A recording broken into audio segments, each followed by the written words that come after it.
Hello students, this video is about projectile. So students, projectile is a body projected into space with some initial horizontal velocity.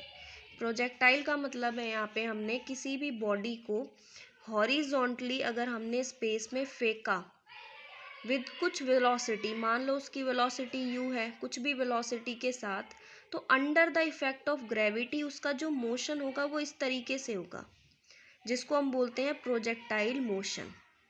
और जो वो path follow करेगी उस path को हम बोलेंगे ट्रेजेक्ट्री। और जितना पाथ उसने फॉलो किया that is called horizontal range. And जितने टाइम में उसने उस पाथ को फॉलो किया that is called time of flight. So ये तो हमारे पास मोशन तब है जब हमने किसी ऑब्जेक्ट को, किसी बॉडी को हॉरिजॉन्टल वेलोसिटी u के साथ हमने फेंका। लेकिन एक जनरल एग्जांपल आप लेके चल सकते हो, जैसे कि football kicked bye a player.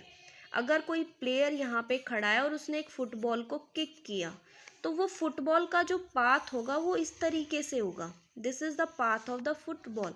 तो यहाँ से और जब वो उस ग्राउंड पे वापस आई फुटबॉल, जो उसने डिस्टेंस कवर किया that is called horizontal range, जिसको हम कैपिटल H से डिनोट करते हैं और which is equals to R। जितना उसने टाइम कंज्यूम किया, जितना टाइम लिया उसने ग्राउंड पर आने के लिए या इस पाथ को कवर करने के लिए, that is called time of flight of that motion, जिसको हम डिनोट करते हैं T से। And this path is called trajectory. इस पाथ को हम बोलते हैं ट्रेजेक्ट्री। और हम कह सकते हैं कि the path followed bye a projectile during its journey is called trajectory. So this is about projectile and horizontal range and time of flight.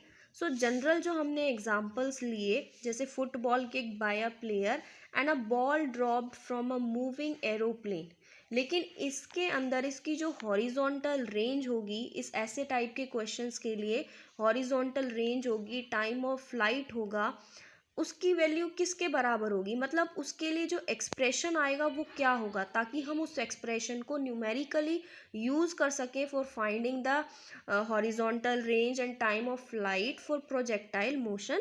Late we discuss about in this video. So students, let me discuss about its first example, that is a bomb dropped from a moving aeroplane. अगर हमने किसी object को horizontal velocity u के साथ फेंका, तब उसकी जो इनिशियल वेलोसिटी थी, हॉरिजॉन्टल वेलोसिटी u के साथ हमने उसको फेंका है, तो that the path followed by it is called trajectory. And ये हम एक this is a point P, जब उस ऑब्जेक्ट ने t टाइम पे x डिस्टेंस कवर किया, इस पॉइंट पे वो आया। सो अलोंग हॉरिजॉन्टली अगर हम देखें तो इनिशियल वेलोसिटी हमारे पास u है, और जब वो P पॉइंट तक आया उसकी इनिशियल वेलोसिटी वो u वेलोसिटी के साथ ही मूव कर रहा था। तो फाइनल वेलोसिटी भी हमारे पास P पॉइंट के लिए क्या हो गई, u। इस पॉइंट के लिए हम उसकी डिस्टेंस को, की ट्रेजेक्ट्री की इक्वेशन को फाइंड आउट करते हैं। तो इनिशियल भी हमारे पास वेलोसिटी u है एंड फाइनल भी u हो गई। सो हमारे पास जो एक्सेलरेशन हो गया which will be equals to 0। And P point पे उस ऑब्जेक्ट ने x डिस्टेंस को कवर किया और टाइम उसने कंज्यूम किया t। So according to second equation of motion, s is equals to ut plus half AT square. ये हम फाइंड कर रहे हैं अलोंग हॉरिजॉन्टल, जब हमने हॉरिजॉन्टली उस ऑब्जेक्ट को फेंका है। तो यहाँ से हमारे पास सारी वैल्यूज़ को पुट करेंगे, x is equals to ut plus half into 0 into T square. So x is equals to ut, ये हमारे पास वैल्यू आ गई। और यहाँ से हम टाइम निकाल सकते हैं, that is equals to x by u। लेकिन अगर हम वर्टिकल कंपोनेंट की बात करें, वर्टिकली अलोंग वर्टिकल डायरेक्शन अगर हम देखें, तो यहाँ वो ऑब्जेक्ट था, जब तक उसने नीचे फेंका नहीं, उसके हाथ में वो बॉल थी, तो इनिशियल वेलोसिटी क्या हो गई, u 0। या कोई बॉम्ब फेंका या कोई भी ऑब्जेक्ट फेंका, इनिशियल वेलोसिटी 0। और जब उसने नीचे फेंका तो हम acceleration due to gravity downward के लिए पॉजिटिव लेते हैं, और किसी ऑब्जेक्ट को ऊपर की साइड फेंकते हैं तो acceleration due to gravity negative लिया जाता है। तो एसेलरेशन ड्यू टू ग्रेविटी हमारे पास हो गया यहाँ पे ए जी के बराबर, जो कि 9.8 मीटर पर सेकेंड स्क्वायर होता है। एंड जब उसने नीचे फेंका तो उसने इस पॉइंट तक, इस पी पॉइंट तक जो डिस्टेंस कवर किया है दैट इज वाई। सो हमारे पास जो डिस्टेंस हो गया that is equals to Y and time is T. This is along vertical. So according to second equation of motion हम सभी की वैल्यूज़ को इसमें ही पुट कर देंगे, तो हमारे पास आ जाएगी value y is equals to 0 plus half G T square, और टाइम की वैल्यू को हम इस इक्वेशन में से पुट कर सकते हैं, तो y is equals to half G X square upon U square. So X square is equals to 2u square upon में जी इंटू में y। और ये इक्वेशन हमारे पास कैसी आ गई, एक क्वाड्रेटिक इक्वेशन। और क्वाड्रेटिक इक्वेशन का हमने ग्राफ पढ़ा था मैथमेटिकल टूल्स में कि उसका ग्राफ पैराबोलिक होता है, और वही ये ग्राफ ये शो कर रहा है। जो ट्रेजेक्ट्री है this is a parabolic trajectory. Now इस ट्रेजेक्ट्री के अंदर उस ऑब्जेक्ट ने कितना पाथ फॉलो किया है दैट इज इक्वल्स टू, उसको हम मानते हैं हॉरिजॉन्टल रेंज आर के बराबर, बोलते हैं हॉरिजॉन्टल रेंज के कितना डिस्टेंस कवर किया और कितने टाइम में किया उसको हम टाइम ऑफ फ्लाइट बोलते हैं और कैपिटल टी से डिनोट करते हैं। तो अगर टाइम ऑफ फ्लाइट के लिए हमें एक्सप्रेशन निकालना है, सो अलोंग वर्टिकल कंपोनेंट अगर हम देखें तो यू की वैल्यू इनिशियली हमारे पास 0 है, 0 मीटर पर सेकेंड। ए हमने acceleration due to gravity along vertical component हम देख रहे हैं, और एस जो डिस्टेंस है कंप्लीट डिस्टेंस उसने कवर किया है एच जो कि हाइट है। So according to second equation of motion S is equals to U T plus half A T square, इसमें सारी वैल्यूज को पुट करेंगे तो H is equals to 0 plus half G T square, and T हमारे पास है time of flight, तो हम उसको कैपिटल टी से डिनोट कर सकते हैं, लिख सकते हैं। तो H is equals to half g capital T का स्क्वायर, तो capital T square is equals to 2h upon में जी, और t is equals to root 2h upon में g. This is the numerical expression जो कि हम use करेंगे time of flight को कैलकुलेट करने के लिए। सिमिलरली फॉर हॉरिजॉन्टल रेंज के लिए हम अलोंग हॉरिजॉन्टल कंपोनेंट्स को लेते हैं, जो कि हमारे पास इनिशियल वेलोसिटी u थी, एसेलरेशन ड्यू टू एसेलरेशन हमारे पास 0 था हॉरिजॉन्टल कंपोनेंट के अलोंग। हम देखें हॉरिजॉन्टल क्यों ले रहे हैं, क्योंकि जो हॉरिजॉन्टली उसने जितना डिस्टेंस कवर किया है उसी को हम बोलते हैं horizontal range, and t is equals to time of flight के बराबर होगा। So according to second equation of motion s is equals to U T plus half A T square.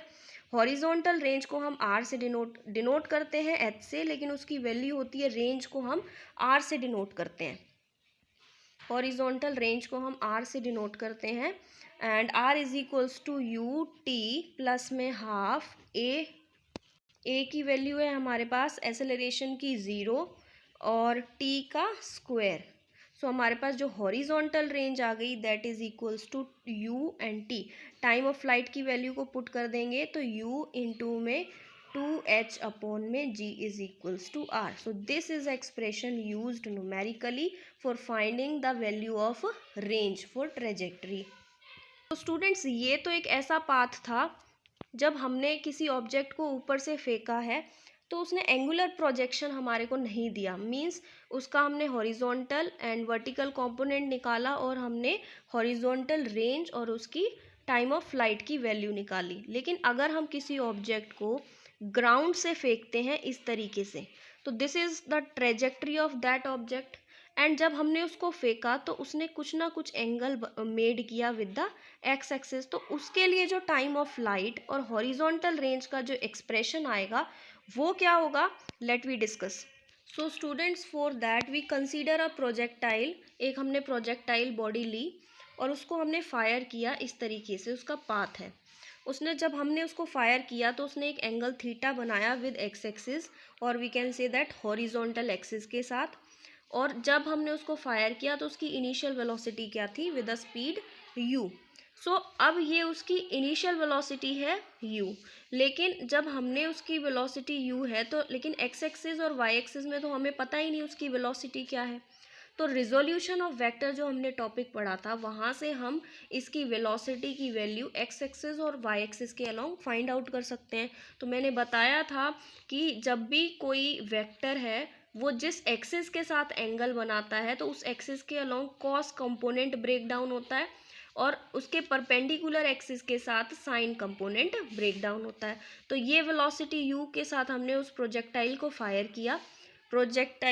किया तो उसने x एक्सिस के साथ बनाया u cos theta, this is the rectangular component of velocity, and y axis के along हो गया u sin theta. And the distance covered by it, O से लेके एम तक का जो ये डिस्टेंस कवर करेगा उसको हम बोलते हैं हॉरिजॉन्टल रेंज, जिसको हम डिनोट करते हैं कैपिटल आर से। उसने जितना टाइम कंज्यूम किया इस एम पॉइंट पे आने के लिए that is called time of flight for that motion, और उसको हम डिनोट करते हैं कैपिटल टी। और ये एक पॉइंट ऐसा आएगा जहाँ पे इस प्रोजेक्टाइल की मैक्सिमम हाइट है और उस मैक्सिमम हाइट को हम डिनोट करते हैं कैपिटल एच से। तो अगर हम यहाँ से यहाँ तक का मोशन फाइंड आउट कर लें, यहाँ से यहाँ तक की रेंज, उसके टाइम ऑफ फ्लाइट को की वैल्यू फाइंड कर ले तो उसके कंप्लीट का हम 2 से मल्टीपल कर सकते हैं। सो हॉरिजॉन्टल रेंज के लिए हम हॉरिजॉन्टल कंपोनेंट्स का यूज़ करते हैं, एट टाइम ऑफ फ्लाइट के लिए हम वर्टिकल कंपोनेंट का यूज़ करते हैं, and this is the trajectory of that path. So motion along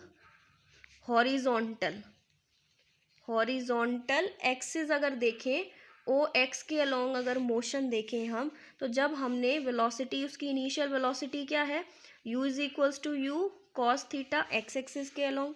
acceleration हमारे पास क्या है अलोंग एक्स एक्सिस 0, और टाइम उसने p इज़ अ पॉइंट, जिस पॉइंट के लिए हम फाइंड आउट कर रहे हैं, एक पॉइंट ले लिया ऑब्जर्वेशन पॉइंट, तो o से लेके और इस डिस्टेंस तक उसने कितना डिस्टेंस कवर किया है p पॉइंट तक, that is equals to x, और टाइम हमारे पास हो गया t। So according to second equation of motion s is equals to U T plus half A T square, s is equals to x is equals to you cos theta into T plus 0। तो x जो उसने T time पे p position पे अगर हम observe करें तो उसने कितना डिस्टेंस कवर कर लिया, u cos theta.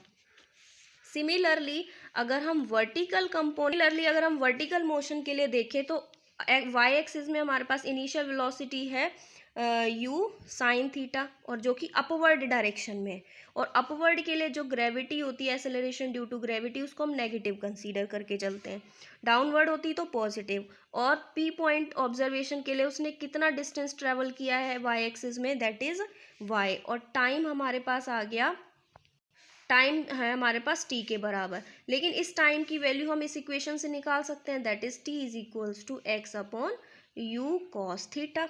So equation, second equation of motion s is equals to U T plus half A T square, इसमें सबकी वैल्यू को पुट कर देंगे, s y के बराबर है, u हमारा है u sine theta, and t की वैल्यू है हमारे पास x अपॉन में u cos theta plus half, acceleration है माइनस g के बराबर, और t की वैल्यू है x upon you cos theta का होल स्क्वायर।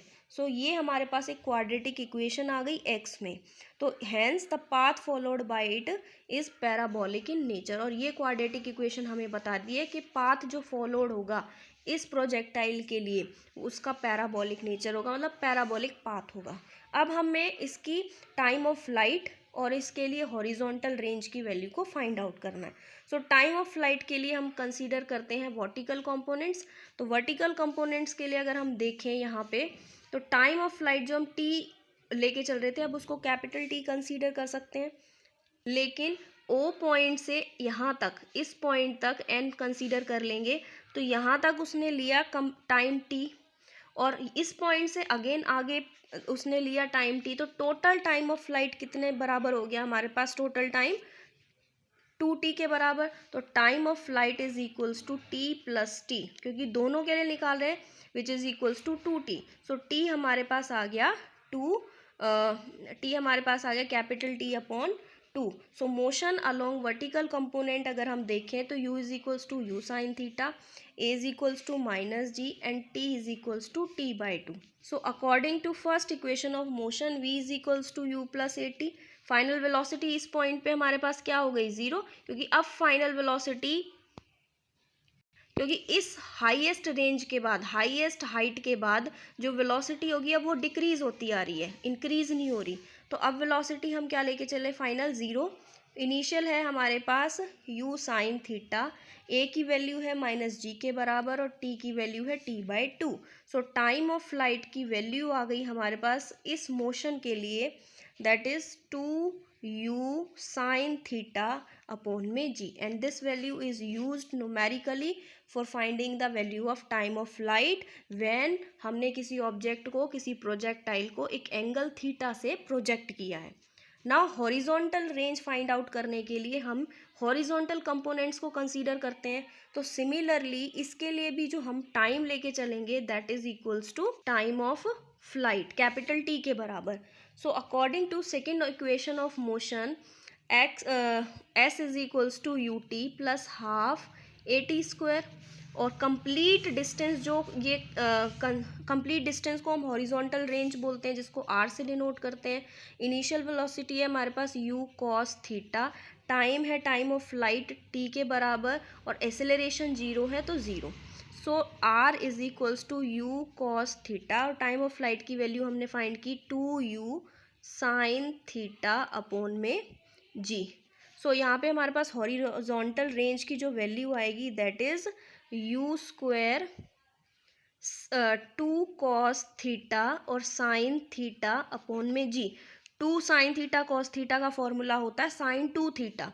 तो हॉरिजॉन्टल रेंज आ गई हमारे पास u square sine 2 theta upon में g, and this horizontal range का जो एक्सप्रेशन है ये भी हम न्यूमेरिकली यूज़ करेंगे जब हम किसी प्रोजेक्टाइल को एंगल थीटा से प्रोजेक्ट करेंगे. And last the highest height, maximum height attend, जब उस ऑब्जेक्ट ने मैक्सिमम हाइट अटेन करी तो उस हाइट को हम किस तरीके से फाइंड आउट करेंगे. So we know that motion along vertical के लिए हमारे पास u की इनिशियल वेलोसिटी है u sine theta, final velocity हो गई v इज इक्वल्स टू 0, क्योंकि उसके बाद वो डिक्रीज ही हो रही है velocity, and a is equals to minus g, और s जो है हमारे पास which is equals to complete height, जो कि मैक्सिमम हाइट है. तो using third equation of motion v square minus u square is equals to 2as, क्योंकि हमें मैक्सिमम हाइट फाइंड आउट करनी है. फाइनल वेलोसिटी 0, इनिशियल वेलोसिटी हो जाएगी u साइन थीटा का whole square is equals to 2 minus g into में maximum height that is h. तो h is equals to u square sine square theta upon में 2g. So this expression is used also numerically when we find the maximum height of a projectile motion.